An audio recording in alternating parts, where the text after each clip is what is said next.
starting off my videos with that from now on, because I feel like since it's Creeposaur Inc. that I am a character instead of the incorporated thing itself, because I want other people to be able to come on here with me and do stuff with them too. So besides that, I really wanted to get into this Premium Gold, Infinite Gold. I really think that Konami is trying to please not only the TCG, but all of its player base.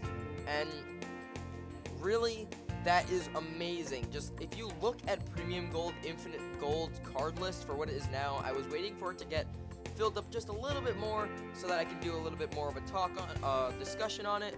Because before we only knew about 106 and like King of Every Industry, but that was really important, so I waited for it to fill up a little bit more. So let's just get right in here and let me read off this list. And this list is amazing. It gives access to players.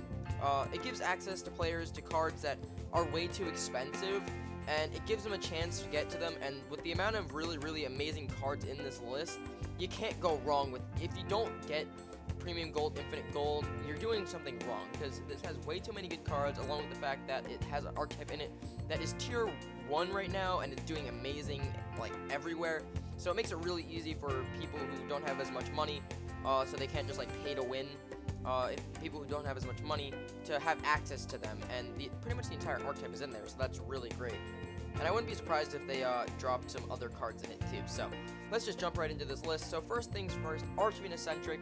It came out in Clash of Rebellions, I believe, and that card was a secret rare, and it's still idling around from anywhere from $30 to about $50. So plus it was really hard to pull from Clash of Rebellions. I was lucky I was able to get one a while back from. I bought it with my Pepe deck, but that got hit, so that's kind of unfortunate, but that's still a very good card regardless. So next up, Chimeritic Fortress Dragon. As we know, Cosmo utilizes it, and a lot of other decks utilize it, so it's really good that it got another reprint, because the other ones are super and ultra rare, and those are kind of on the expensive side. I don't know as much about the super rare, but I do know that the ultra rare is pretty expensive. Dante, ever since Burning Abyss got hit, he's dropped, so if you want to get the secret rare, go for it. I think he's like $15 to like $20 in that range last time I checked. But this gives it a good reprint again, so that you can get another chance at getting him if you don't want him in secret rare or something like that. It's made Burning Abyss. Burning Abyss got that new Rhino guy from Breakers of Shadow, and he's not a Burning Abyss, but he really he puts a lot of synergy in the deck that was taken away by the ban list. So they can still function really well, and they're really good. But having Dante reprint is really good for those people who are trying to get the Burning Abyss deck. Sorry. If they're just like playing the commons and stuff like that and the rares, so it's pretty good. And most of the extra deck is actually pretty cheap, so yeah. Next up, we got Ghost Ogre and Snow Rabbit, which is an amazing card. It came out in Cross Souls, very hard to pull, and it's kind of personal preference if you want to play Effect Veiler or that, but I personally like Effect Veiler a little bit more, because one, it's easier access to Effect Veilers now, and also the fact that I just like the effect negation. Sure, the opponent's monsters get to stay on board, but sometimes the effect is that the effect will still go through, but the monster will get destroyed. So I don't like having that ability for my opponent's monster effect to still go through sometimes, or a card effect to still go through. Plus, he's really expensive, so it makes it really good so that people have access to him now. Cosmo Dark Destroyer. I'm just gonna read out the entire thing here. Cosmo Forerunner, Dogfighter, Slip Rider, Good Witch, Farm Girl, Strawman, Cosmo Town. Just wow, that is amazing. One thing we got from a while back, I don't know what pack it was, don't really care, but we got ourselves Dimension of Chaos. We got Cosmo Dark Destroyer, made the deck ridiculous, a whole bunch of people started picking it up. This card was like hundreds and hundreds of dollars, and now this Premium Gold, Infinite Gold really enables people who don't have the money, or don't have as much money as like the really like I don't know, more well-known players, or anybody who could really like afford the higher tier decks. Because pretty much before, what Yu-Gi-Oh, or what Yu-Gi-Oh is kind of like right now, until the stuff that they're doing now, like Breakers of Shadow, Wing Raiders, and all this stuff, it's gonna be have foils and a whole bunch of like really good decks that are easier to pull. It was like a pay-to-win format, I would feel. And that's not really fair to the players who are stuck playing like really low tier stuff. While it's still really fun and all, you're still playing Yu-Gi-Oh, but like when you want to go into more competitive level, you can't, because all of the decks are way too expensive to play. Like if we go back to like a couple formats ago, Even now, like, Cosmos are really expensive. Dark Destroyers are hundreds and hundreds of dollars. We had ourselves Pepe a while back for like $40-$50 for like a Luster Pendulum. Burning Abyss was and still is kind of expensive. Not as much now. We had Necroz, which was ridiculous. Thank God that's gone. But this just enables us as players and as a player base to be able to like rise, I would say, through the tier levels, so that we can have players who want to get more to the competitive scene have the ability to use decks that are I'm gonna keep referring to it as pay-to-win decks, because these high tier decks are very much pay-to-win, because a lot of the cards are high rarity, hard to pull, and makes them very, very expensive. But now this enables those players to get to those cards and play decks like Cosmo and get into that more competitive scene that they probably wanted to get into, or just wanted to play Cosmo in general.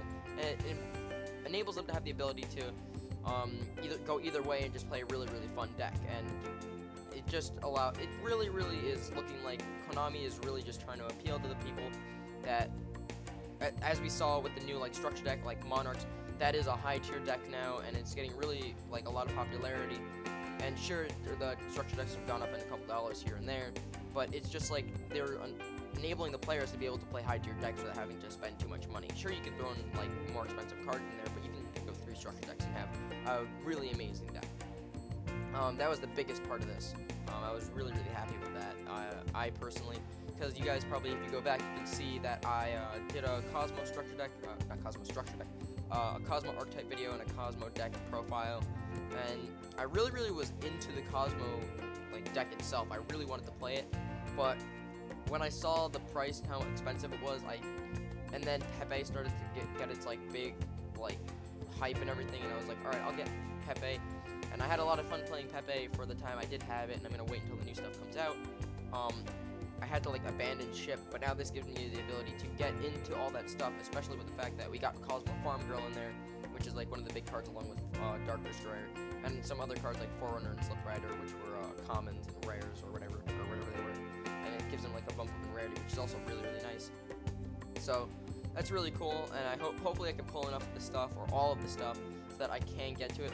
We'll still have those cards like the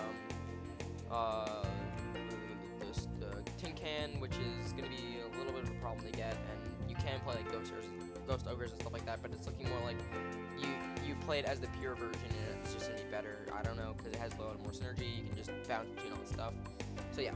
Next up, we got Max C, which is an amazing card. Right now, it has like a super secret and ultimate, and it doesn't really allow the players to get into a really needed card, because in the format, or pretty much all the formats I see coming up, other than like the Monarchs, which are kind of like an meta kind of thing,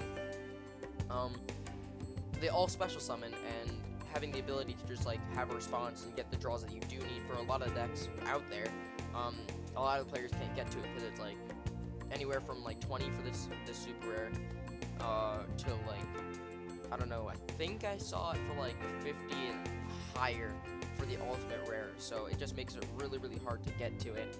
So having it as a reprint in Premium Gold, Infinite Gold is really, really great. For those Masked Hero players, we have some higher rarities, Mass Changes. I haven't really been seeing any Masked Hero players, but if you are into Masked Heroes, maybe they're be coming out with more stuff in Premium Gold, Infinite Gold. I wouldn't be surprised. As Konami likes to troll us every once in a while, giving us a little sneak peek.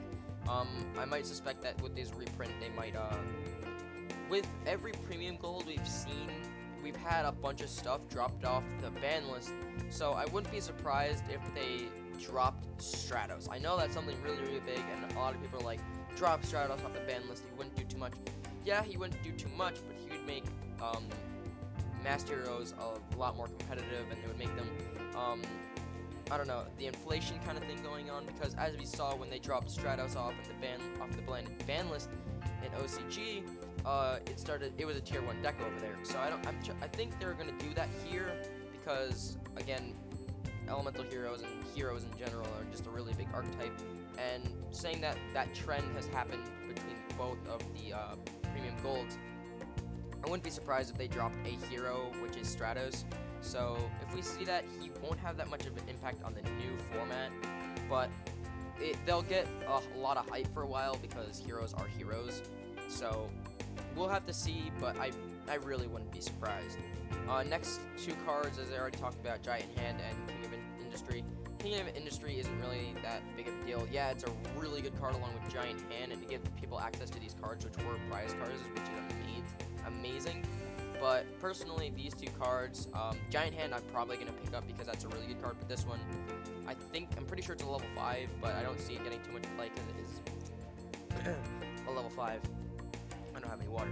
Sorry. And then the last thing up is Emergency Teleport, which actually needed a reprint because it's still really hard to get no matter where you go for it. It's really expensive, so I think they're trying to push for the reprint of this card because a lot of the decks, especially Cosmos and the Super Quantum Monarch, really utilize this card. So I guess they're trying to like push it, along with the fact that they might push out some more Super Quantums, which I really wouldn't be surprised about anyway. So that's the list breakdown for me. The best part of this, the best parts is the whole thing in general. Not so much the mass changes, but personally, the best ones are the Cosmos, hands down, because it's ridiculous in the amount of money you have to spend for this deck, and I just like that Konami is really trying to push that, enable the entire player base to have a chance to get and play these new decks that are coming out that are way too expensive for most players to get into. So they're just trying to push the ability for the players who have less money to get into it and get more competitive, because there are like really skilled players out there that just can't afford to get these decks and can't get into the competitive scene that they do want to get into because the decks are just too expensive. So I'm really excited for Premium Gold, Infinite Gold. I'm definitely going to try and pick up as much as I can, so I'm going to try and stockpile some money for when it does drop, because with the number of Cosmos that are in here, I wouldn't be surprised that you would have the ability, and along with the fact that they're gold rare, makes it a whole much easier for you to get them. They're not gold secrets, so it'll be really fun to see how common they'll be and to be able to pull them. And finally, because I personally love Cosmo, it's a really cool deck, so I'm really looking forward to this coming out so I can play it. Anyway, I'm starting to like babble on about Cosmo and how amazing they are and how amazing this set is going to be. It's better than any of the other Premium Golds. So I'm just gonna stop here, guys. Anyway, guys, thank you so much for watching this video. If you liked it, hit that like button as hard as you can and subscribe to my channel for more Yu-Gi-Oh! Gaming videos. And as always, hope you enjoy.